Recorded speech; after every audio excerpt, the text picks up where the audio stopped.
22 لاکھ لوگ جو ہے ابھی بھی زندہ ہیں. 20,000 سے زائد تو یتیم یتیم بچے ہیں وہاں پہ. عید میلہ جو ہے اس کا ایک اہتمام کیا تھا, اس میں 5,000 بچے جو ہے اس میں شریک ہوئے. ان بچوں کے لیے جو بچیاں تھیں ان کے لیے مہندیوں کا ارینج کیا گیا, جیسے وہ اسٹیکر ٹائپ مہندیاں ہوتی ہیں.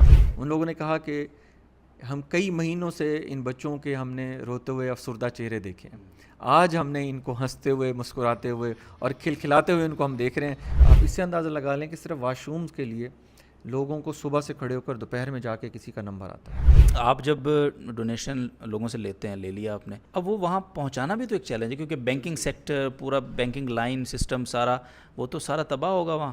تو وہ آپ کیا اس کا جگاڑ ہے, کس طرح ہو رہا ہے, وہ تھوڑا سا یہ بڑا ضروری ہے تاکہ لوگوں کو اطمینان بھی ہو. السلام علیکم ورحمۃ اللہ وبرکاتہ. ناظرین محترم, ہم اہلیان غزہ کو شاید بھول گئے ہیں, لیکن یہ وقت بھولنے کا بالکل بھی نہیں ہے.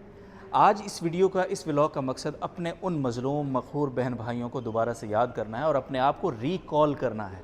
اور آج میں آپ کو اس ولاگ میں لے کر جاؤں گا JTR ڈیزاسٹر مینجمنٹ سیل میں, جہاں پاک ایڈ ویلفیئر ٹرسٹ کے CEO آپریشنز جناب مولانا نعیم شاہد صاحب ہمارے ساتھ ہوں گے, اور اس وقت غزہ میں جو صورتحال ہے اس پر تفصیل سے بات کریں گے. وہاں جس کام کی ضرورت ہے اس پر بات کریں گے, کتنا کام ہو چکا ہے یہ ان سے پوچھیں گے, کس کس سطح کا کام وہاں ابھی مزید اس کی ضرورت ہے یہ ان سے جانیں گے, اور یہ بھی پوچھیں گے کہ کیا غزہ کا معاملہ اتنا نارمل ہو گیا ہے جتنے ہم نارمل پڑ گئے ہیں. یہ ساری چیزیں آج اس ولاگ میں ہیں. یہ ولاگ اگر تھوڑا سا لمبا ہو جائے, آپ نے وقت نکالنا ہے, میری آپ سے درخواست ہے, ہم کم از کم ان لوگوں کا مقدمہ تو سن لیں کہ ہم اتنا بھی وقت نہیں نکال سکتے. تو میری آپ سے ریکویسٹ ہے کہ اس ولاگ کو آخر تک دیکھنا ہے, اور یہ بھی درخواست ہے کہ اس ولاگ کو شیئر ضرور کرنا ہے. مجھے پتہ ہے کہ شاید فیس بک اپنی پالیسیز کی وجہ سے اس کانٹینٹ کو وائرل نہ کرے, لیکن آپ نے اپنی کوشش ضرور کرنی ہے. تو آئیے چلتے ہیں اور آپ کی ملاقات کراتے ہیں پاک ایڈ ویلفیئر ٹرسٹ کے CEO سے, اور غزہ کے حالات جانتے ہیں اور اپنے آپ کو دوبارہ سے جگانے کی کوشش کرتے ہیں.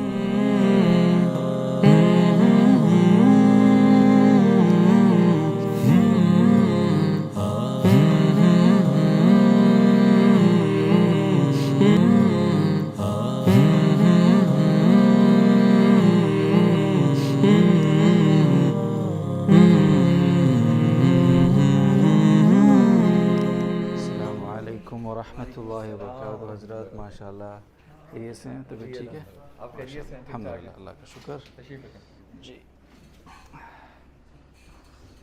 جی ناظرین محترم, اس وقت ہم موجود ہیں, پہنچ چکے ہیں JTR ڈیزاسٹر مینجمنٹ سیل میں, اور ہمارے ساتھ ہیں پاک ایڈ ویلفیئر ٹرسٹ کے CEO آپریشنز جناب حضرت مولانا نعیم شاہد صاحب. حضرت بہت شکریہ وقت کے لیے. مائک آپ کے حوالے کر رہا ہوں, اور آپ نے سب سے پہلے تو یہ بتائیے ہمیں کہ غزہ کا کیا حال ہے.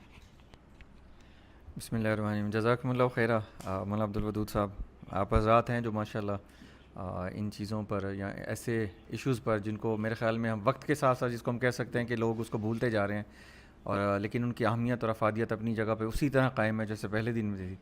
تو اللہ آپ لوگوں کو جزائے خیر دے کہ آپ لوگوں نے وقت نکالا اور ان چیزوں کو پھر دوبارہ سے لوگوں کے سامنے لے کے آ رہے ہیں. اس وقت غزہ کے حوالے سے ہمارے عمومی طور پہ جو ایک سوچ بنی ہوئی ہے اس وقت ہمارے اپنے ملک کے اندر, اس میں تو یہی ہے کہ جی شاید وہ حالات نہیں ہیں. اور دوسرے لفظوں میں اگر ہم کہیں تو اس وقت سوشل میڈیا پہ بھی جتنی ایک چیز چل رہی تھی, جتنا پہلے ایک ہائپ کریٹ ہوئی تھی اور جتنا ایک پورا اس مسئلے کو کھڑا کیا گیا تھا اور جس انداز میں اس کو پیش کیا جا رہا تھا, شاید ہو سکتا ہے کچھ پالیسیز ایسی بنی ہیں کہ وہ معاملہ بھی اب اس طرح وہاں پہ ہائی نظر نہیں آ رہا جتنا ہونا چاہیے. لیکن اگر سوشل میڈیا پہ نہیں آ رہا یا ہمارے علم میں نہیں ہے تو اس کا یہ مطلب نہیں ہے کہ وہ مسئلہ حل ہو چکا ہے. مسئلہ پہلے سے زیادہ بگڑ چکا ہے, پہلے سے زیادہ گمبھیر حالات ہیں. آپ لوگوں کے علم ہی ہے کہ اس وقت تک شہادتیں ہو چکی ہیں, ان کی تعداد جو ہے وہ 40,000 سے زائد ہو گئی ہے, اور تقریباً 90,000 سے زائد جو لوگ ہیں وہ زخمی ہیں. ان شہادتوں میں بہت ہی افسوس کے ساتھ کہنا پڑا ہے 5,000 سے پہلے وہ فگر جو بڑھی ہے تو ڈائریکٹ 7,000 پہ چلی گئی ہے, جو بچوں کی شہادتوں کی ہے, اور خواتین کا بھی یہی معاملہ. سب سے بڑا پرابلم یہ آ رہا ہے کہ چونکہ بارڈر کو مکمل طور پہ بند کیا گیا ہے اور بھوک کی وجہ سے ابھی جو ہے وہ شہادتیں ہونا شروع ہو گئی ہیں. ایک دن کے کھانے کے لیے کم سے کم ان کو 150 ٹرک اگر خوراک کے اگر داخل ہوں غزہ کے اندر تو یہ ایک دن کا کھانا کھا سکتے ہیں, ایک دن کا. اور اب آپ اندازہ لگا لیجئے کہ بارڈرز کو بند ہوئے آج جو ہے وہ یوں سمجھ لیں کہ تقریباً 1 ماہ سے زائد ہونے والا ہے. تو لوگوں کے پاس کھانے کے لیے بالکل کچھ نہیں ہے وہاں پہ. تو بلکہ یہ حالت ہوئی ہے کچھ جگہوں پہ کہ باہر سے کوئی سامان اگر آتا بھی ہے منگوایا جاتا ہے. جو میرے مراد باہر سے یہ نہیں ہے کہ باہر کے ممالک سے, اندر ہی غزہ کے ساتھ جو ایریا علاقے لگتے ہیں, کیونکہ وہ والی جو چار دیواری تھی وہ کافی حد تک ٹوٹی ہوئی ہے. اور سیدھی بات یہ ہے کہ بہت سارے لوگ جو ہیں وہ خدمات جو سر انجام دے رہے ہیں یا وہاں پہ اپنی چیزیں لا رہے ہیں یا وہاں پہ سیل کر رہے ہیں, تو اب وہ انہیں اندر سے ہی سامان لے کے اندر وہاں پہ وہ پہنچایا جا رہا ہے. لیکن کتنا کیا جا سکتا ہے؟ 22 لاکھ لوگ جو ہے ابھی بھی زندہ ہیں وہاں پہ. 22 لاکھ لوگ, ان 22 لاکھ لوگوں میں سے 1 لاکھ کے لگ بھگ تو مریض ہیں نا, جو زخمی ہیں, مریض ہیں. اور اس کے علاوہ اگر ہم دیکھتے ہیں تو بہت بڑی تعداد ہے. جو شمالی غزہ کا علاقہ ہے وہاں پہ ابھی بھی تقریباً کوئی 1.25 لاکھ کے لگ بھگ لوگ وہاں پہ موجود ہیں. اور وسطی غزہ کو لے کے اگر ہم جنوبی سے یعنی کہ جبالیہ سے لے کر اور رفح تک اگر ہم دیکھتے ہیں, یہ جو ہاف ایریا بنتا ہے, تو یہاں پہ باقی ساری جو عوام ہے وہ یہاں پہ موجود ہے. خان یونس کے اندر انفراسٹرکچر ختم ہو چکا ہے, حالانکہ وہی ایک شہر بچا ہوا تھا جہاں پہ کوئی انفراسٹرکچر قائم تھا. لیکن اتنی زیادہ تعداد کی وجہ سے وہاں پہ آپ اس سے اندازہ لگا لیں کہ صرف واش رومز کے لیے لوگوں کو صبح سے کھڑے ہو کر دوپہر میں جا کے کسی کا نمبر آتا ہے. اور یہ ایک ایسی بنیادی ضرورت ہے جس کو ہم لوگ بہت اچھی طرح سمجھ سکتے ہیں.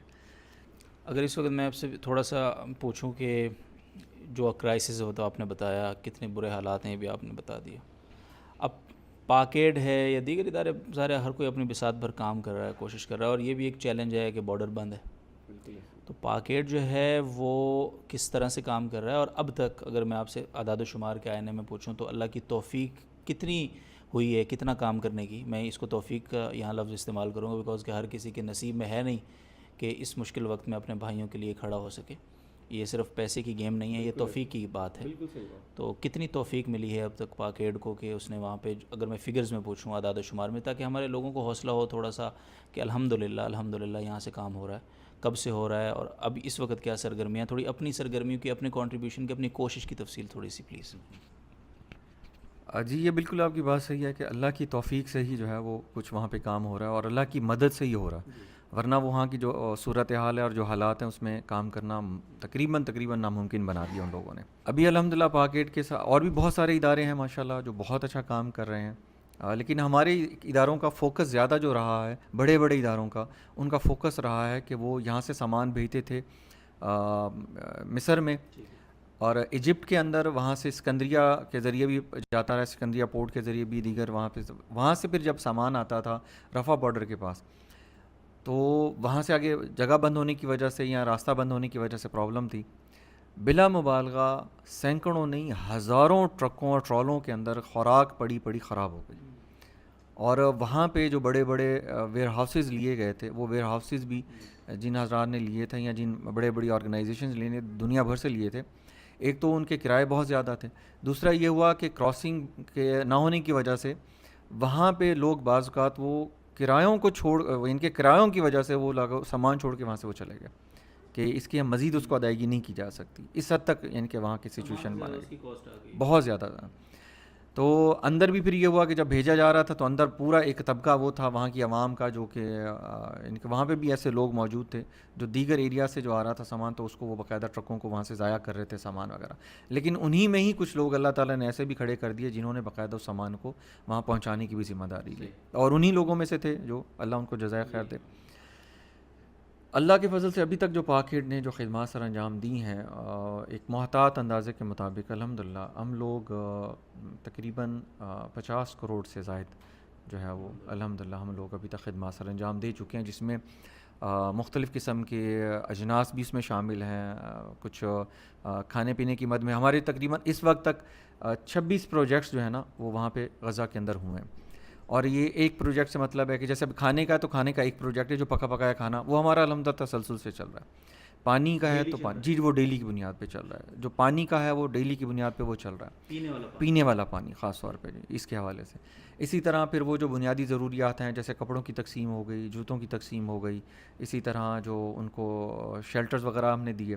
ابھی الحمدللہ ہمارے 3 پروجیکٹس جو ہیں وہاں پہ وہ والے ہیں کہ ہم فائبر کے گھر بنا کے وہاں پہ ان لوگوں کو دے رہے ہیں. الحمدللہ اس کی باقاعدہ وہ بن چکا ہے. یہ سارے گھر وغیرہ جو تیار ہوئے ہیں یہ ایجپٹ نے تیار کروائے ہیں، اور انشاءاللہ یہ ایک بڑی کھیپ جو ہے وہ اللہ کے فضل سے ہمارے خاص طور پہ جو ڈونرز حضرات ہیں، یہ ان کا میں سمجھتا ہوں کہ اخلاص ہے کہ وہ ان حالات میں بھی انہوں نے اپنے بھائیوں کو یاد رکھا ہوا ہے، اور اسی وجہ سے الحمدللہ وہ جو فائبر کے گھر وغیرہ ہیں وہ ابھی تیار ہو چکے ہیں الحمدللہ. ان کی انشاءاللہ آپ آج میں ہی آپ ایک ویڈیو بھی دیکھیں گے کہ جو آئے گی اس میں انشاءاللہ.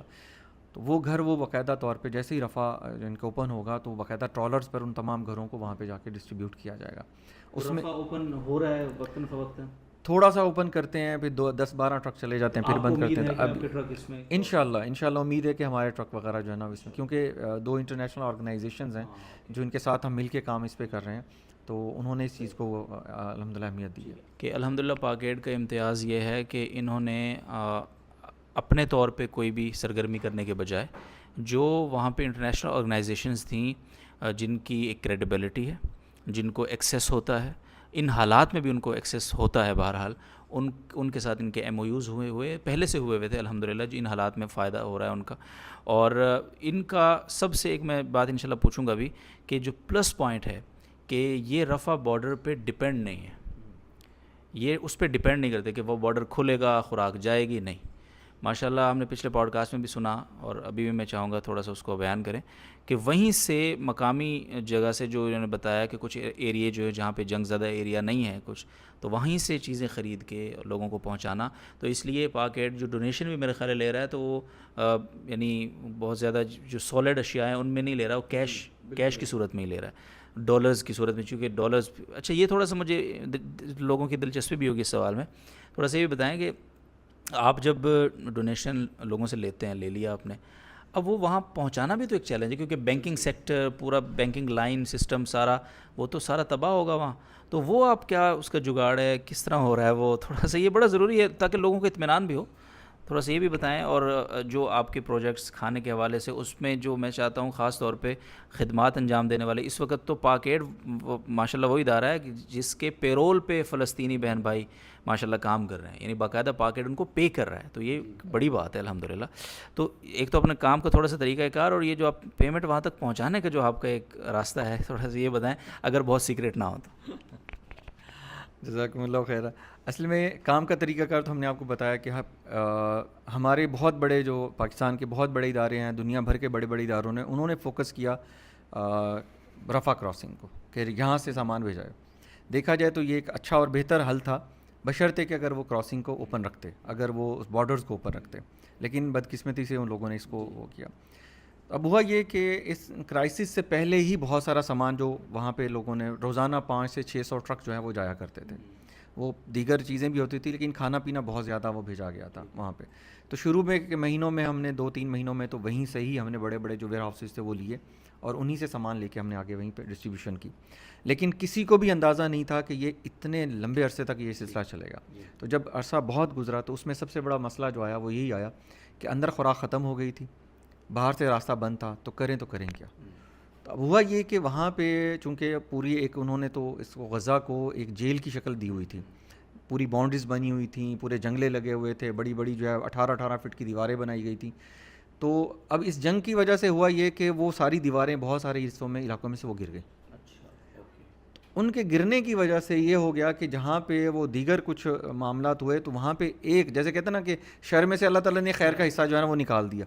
تو ہمیں اس کا اندازہ شروع میں ہی ہو گیا تھا کہ جب ہم ان علاقوں میں ان کے بارے میں پوری ڈیٹیلز ہم نے لی تو اندازہ ہو گیا کہ اگر ہم رفح پر ہی اگر پورا فوکس کریں گے اور اس پر انحصار کریں گے تو شاید خدمات سر انجام نہ دے سکیں. اور یہ آپ نے دیکھا ہوگا کہ دیگر بہت بڑے ادارے ہیں، ہم تو کچھ بھی نہیں ہیں، لیکن ہے کہ لیکن ان کا فوکس چونکہ وہاں پہ تھا تو اس لیے اندر کا کام ان کا اتنا زیادہ وہ نظر نہیں آ رہا. ہم نے فوکس ہی اندر رکھا، اور جب یہ سہولت ہوئی تو اندر کے لوگوں کے ساتھ ہم نے معاملات کیے.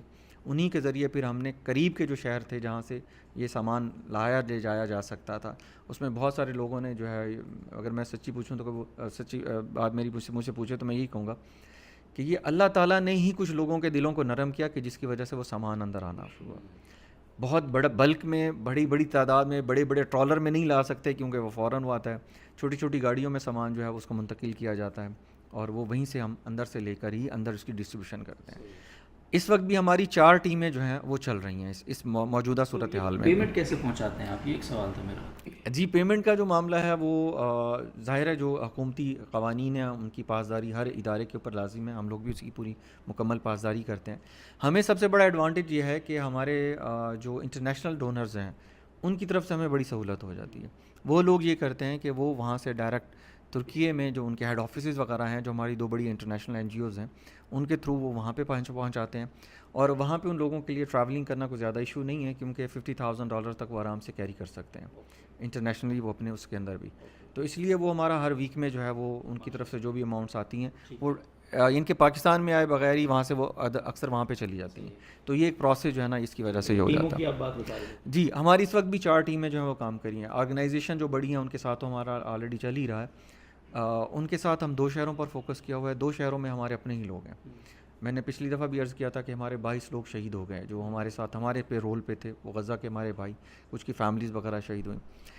اب اس کے بعد بھی ابھی تقریباً جی انہی سرگرمیوں کے دوران ہمارے یعنی کہ ایک بڑا جو جس پہ ہم لوگ بھی ہل گئے تھے ہمارے 7 لوگ اکٹھے شہید ہوئے تھے جس میں ہمارے لیے ایک بڑا. اور وہ شفا ہاسپٹل پر جب بمباری ہوئی تھی وہ لگے وہیں پہ تھے اور وہاں پہ میڈیکل کٹس وغیرہ اور یہ ساری چیزیں وہاں پہ وہ مہیا کر رہے تھے. تو جب وہاں پہ یہ حادثہ ہوا تو اس کے بعد یہ ہم لوگ کے لیے کام بہت وہ ہو گیا مشکل ہو گیا.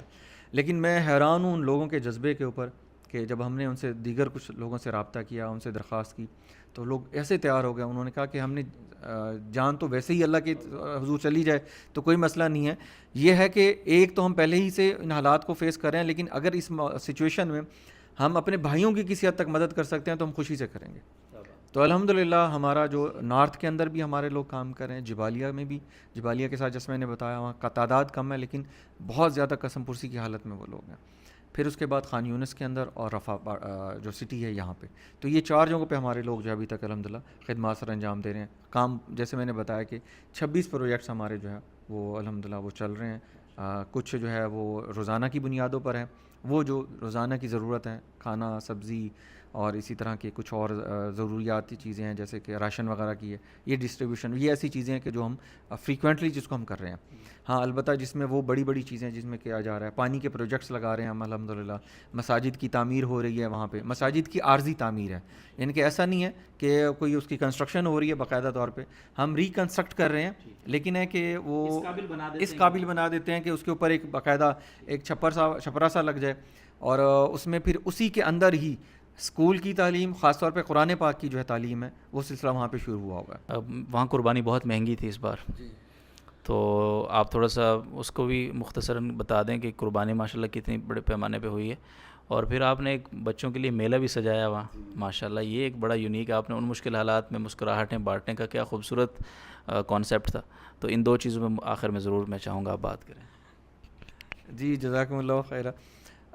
قربانی کے حوالے سے ہم نے پاکٹ نے یہاں اس پہ طے کیا تھا کہ ہم 3 جو ہے نا وہ سیٹ اپ ارینج کریں گے. ایک سیٹ اپ وہ تھا کہ جس میں ہم نے غزہ کے اندر ہی قربانی کا پورا ایک نظم بنایا ہوا تھا لیکن چونکہ وہ وہاں پہ اس معاملے میں بہت زیادہ سختی کی تھی تو ہماری کوشش یہ تھی کہ ہم لوگ کریں تو وہاں پہ لیکن جانوروں کی خریداری یہ سارے کام پہلے سے کرنا تھے. تو ہماری ویڈیوز میں لوگوں نے ہمارے دوستوں نے دیکھا ہوگا کہ ہم نے بیت المقدس میں ان کا القدس شہر کے اندر ہی ہم نے باقاعدہ طور پہ الحمدللہ ایک بڑی تعداد میں گائے اور خاص طور پہ جو دمبے ہیں یہ بہت بڑی تعداد میں الحمدللہ ہم لوگوں نے وہاں پہ خریدے. اور آخری دن تک ہم اس انتظار میں رہے کہ یعنی کہ یہ یعنی کہ ایک دن پہلے جو تھا چونکہ ہمارے یہاں کے دن کا اور ان کا بھی فرق تھا ہمارا یہاں کا دوسرا دن تھا اور وہاں کا تیسرا دن تھا. تو ایسی سچویشن میں پھر ہمارے لیے کوئی اور راستہ نہیں تھا تو ہم نے پھر القدس کے اندر ہی تمام جو ہے وہ جانوروں کو ذبح کروا دیا وقت مکمل ہونے سے پہلے. تو ایک تو یہ طریقہ ہم نے کر لیا. دوسرا پھر یہ تھا کہ گوشت ہم نے رکھا 2-3 دن وہاں پہ بھی اسی طرح فریزنگ کے کوئی ترتیب بنتی ہے تو وہاں پہ بھجوا دیں. تو لیکن ان دنوں میں بہت زیادہ سختی کی گئی تھی تو پھر ہم نے القدس کے اندر ہی مسجد اقصیٰ کے قریب جتنی بھی مسلمان آبادی ہے الحمدللہ تو وہاں پہ پھر ہم نے اپنے مسلمان بھائیوں کے اندر ان کو گوشت کو تقسیم کیا. اچھا یہ ساری چیزیں ہم نے اپنے تمام ڈونرز کو پہلے سے بتائی ہوئی تھی کہ ہماری پہلی پریورٹی ہوگی کہ ہم جا کے وہاں پہ ذبیحہ جو ہے وہ غزہ کے اندر ہو لیکن اگر خدا نہ خواستہ نہیں ہوا تو پھر یہ دوسرے اس میں کریں گے.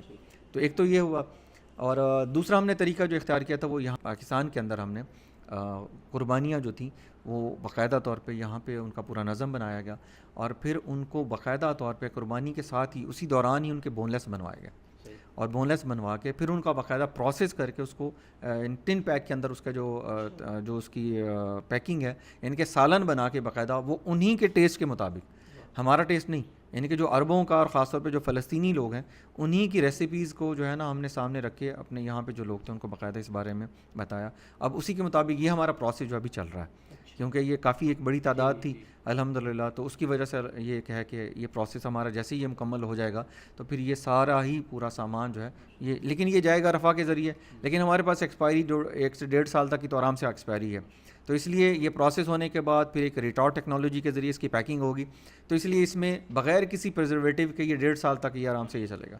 تو انشاءاللہ امید ہے اس وقت تک اللہ نے چاہا تو حالات بہت اچھے ہو جائیں گے. اچھا وہ میلے کا میں نے پوچھا جی میلے کا تو یہ ایسی چیز تھی کہ اب ہمیں ظاہر ہر ایونٹس ایسے آتے ہیں تو ہم دیکھتے ہیں کہ ہمارے بچے تو ظاہر ہے ان دنوں میں بڑے نئے لباس بھی پہنتے ہیں، بہت ماشاءاللہ سجتے سنورتے بھی ہیں. اب وہاں پہ حالات تو یہ تھی کہ 20,000 سے زائد تو یتیم 20,000 سے زائد تو یتیم بچے ہیں وہاں پہ، جو اس وقت جو موجودہ صورت حال ہے. اب یہ اتنی بڑی تعداد میں بچوں کا یتیم ہونا، والدین نہیں ہیں، کسی کے پورے فیملی ہی نہیں ہے، صرف بچے بچ گئے، نہ سر پہ والد کا سایہ، نہ بہن بھائی بھی نہیں ہے، بعض تو ایسے بچے بھی ہیں، وہ اکیلا فرد جو ہے وہ ایک بچا ہوا ہے. تو ایسی سچویشن میں پھر ہم نے الحمدللہ وہاں پہ عید میلہ جو ہے اس کا ایک اہتمام کیا تھا. اس میں 5,000 بچے جو ہے اس میں شریک ہوئے. ان بچوں کے لیے جو بچیاں تھیں ان کے لیے مہندیوں کا ارینج کیا گیا، جیسے وہ اسٹیکر ٹائپ مہندیاں ہوتی ہیں وہ ان کے لیے لگائی گئیں، ان کو گفٹ دیے گئے، اس کے اندر ان کو ایکٹیویٹیز کافی کروائی گئیں، اور ان کو تو اس کا جو ہمیں فیڈ بیک آیا نا وہ ایسا تھا کہ میں آپ کو بتا نہیں سکتا. یعنی کہ اتنا لوگوں کے جو فیڈ بیک تھے، ان لوگوں نے کہا کہ ہم کئی مہینوں سے ان بچوں کے ہم نے روتے ہوئے افسردہ چہرے دیکھے ہیں، آج ہم نے ان کو ہنستے ہوئے مسکراتے ہوئے اور کھلکھلاتے ہوئے ان کو ہم دیکھ رہے ہیں، تو آپ کو اندازہ نہیں ہے کہ کتنی دعائیں جو ہے نا آپ لوگوں کے لیے نکل رہی ہیں دل سے. تو یہ سب کچھ جو ہے میں سمجھتا ہوں کہ یہ میرے ان جو ہمارے ساتھ معاونین ہیں خاص طور پہ میں ان کا بہت شکر گزار ہوں. انہوں نے اس پہ بہت جو ہے ہمارے ساتھ تعاون کیا ہے، کیونکہ ظاہر ہے ایک چیریٹی آرگنائزیشن جو ہے وہ اپنے معاونین کے تعاون کے بغیر نہیں چل سکتے، کہ ان کے نام جو ہیں وہ ہمیں انہوں نے منع کیے ہوئے ہیں کہ آپ نے ہم لوگوں کے نام جو ہے نا وہ کبھی بھی نہیں لینے میڈیاز پر. اور وہ لوگ کیا کہتے ہیں، وہ کہتے ہیں کہ ہمارا سودا اللہ کے ساتھ ہے، کہتے ہیں کہ ہماری کوئی بھی خدمت یہ اتنی ہے کہ اگر وہ اللہ اس کو قبول کر لیں تو یہ ہمارے لیے یہی سب سے جو ہے نا بڑا ذریعہ نجات ہے. تو الحمدللہ یہ جو بچوں کے چہروں پہ خوشی آئی، جو ان کے چہروں پہ ایک تبسم آیا، اور وہ ہم نے خود وہ ویڈیوز دیکھی. جی ناظر محترم، یہ بڑی جذباتی قسم کی گفتگو آپ نے سنی ہے، اور میرا مقصد بھی یہی تھا کہ ہم دوبارہ سے اپنے آپ کو ریکال کریں کہ جب یہ مسئلہ شروع ہوا تو ہم میں سے ہر ایک افسردہ تھا بہت، اور ہونا بھی چاہیے. ایک مسلمان کی شان بھی یہ ہے کہ جسد واحد، ایک جسم کی مانند ہے ہم سب لوگ. ایک حصے کو تکلیف ہے دوسرے کو نہیں ہے، تو اس کا مطلب ہے کہ خود پر سوال تو ہے. اور دوسرا اس کا مقصد یہ بھی تھا، اور مجھے پاک ایڈ نے یا اس مینجمنٹ سیل نے مجھے یہ نہیں کہا کہ یہ ویڈیو بنائیں آ کے، یہ گواہ بیٹھے. یہ میرے ذہن میں ایک بات آئی تھی کہ وائی ناٹ کہ ہم یہ حضرات تو اتنے مصروف ہیں ان سرگرمیوں میں الحمدللہ کہ ان کو اس کا وقت ہی نہیں ہے آنیسٹلی. لیکن مجھے اپنے لیے آپ سب کے لیے ضرورت محسوس ہوئی کہ ہم اپنے آپ کو ریکال تو کریں کہ ہم بھول گئے ہیں بالکل ہی. تو میں یہاں پہ ڈونرز رات کو بھی ضرور دوبارہ سے جگانے کی کوشش کروں گا. پاک ایڈ کے پاکستان کے اندر جو پروجیکٹ چل رہے ہیں وہ اس کے سوا ہیں اور بہت بڑے پیمانے پر ہیں. چترال ہے، تھر ہے، پورے ملک میں الحمدللہ پانی کے کنویں کھود رہے ہیں، ہینڈ پمپ لگائے جا رہے ہیں، لوگوں کو مکان بنا کر دیے جا رہے ہیں، بہت کچھ ہو رہا ہے. لیکن اس وقت میں سمجھتا ہوں کہ ان ساری چیزوں میں سب سے پہلے وہ ہمارے غزہ کے بھائی ہیں، اور ان کے لیے جتنی بڑی سطح پہ کام ہو رہا ہے، وہاں کی ٹیمیں بنا کے جو کام ہو رہا ہے، روزانہ ان کو کھانا، پانی، بنیادی ضرورت کی چیزیں پہنچائی جا رہی ہیں جس انداز سے، جس تسلسل کے ساتھ. اور یہ پہلے دن سے جب 7 اکتوبر کا یہ حملہ ہوا اس میں اس کا کلیم کرتا ہوں میں اس میں سچا ہوں الحمدللہ کہ سب سے پہلے اگر کوئی آرگنائزیشن وہاں پہ پاکستان سے پہنچی تھی تو وہ پاک ایڈ ویلفیئر ٹرسٹ. اس دن سے لے کر الحمدللہ آج تک یہ کام آپ ہی کے تعاون سے جاری ہے. تو اس تعاون کو روکنا نہیں ہے، اور اس ویڈیو کو پہنچائیے آگے جتنا آپ پہنچا سکتے ہیں. ہمیں بہت اس کا بھی خدشہ ہے کہ سوشل میڈیا نے پالیسیز اپنی بہت سخت کر دی ہیں. ہم کوئی بھی ویڈیو بنائیں گے تو اس کا کیا ریئیکشن آتا ہے ہم کو نہیں پتہ، لیکن کوئی بات نہیں، ہم اللہ کا نام لے کے شروع کرتے ہیں اور کوشش دوبارہ سے کرتے ہیں. تو امید ہے کہ آپ کا تعاون حاصل رہے گا تو پالیسیاں بھی ادھر ادھر انشاءاللہ ہو جائیں گی اور لوگوں تک پہنچے گی بات. بہت شکریہ مولانا نعیم شاہد صاحب آپ کے وقت کا. بہت شکریہ جی. اللہ آپ کو بہت جزائے خیر عطا فرمائے. ہم سب کی طرف سے آپ کا شکریہ, اس پوری ٹیم کا, پاک ایڈ کا.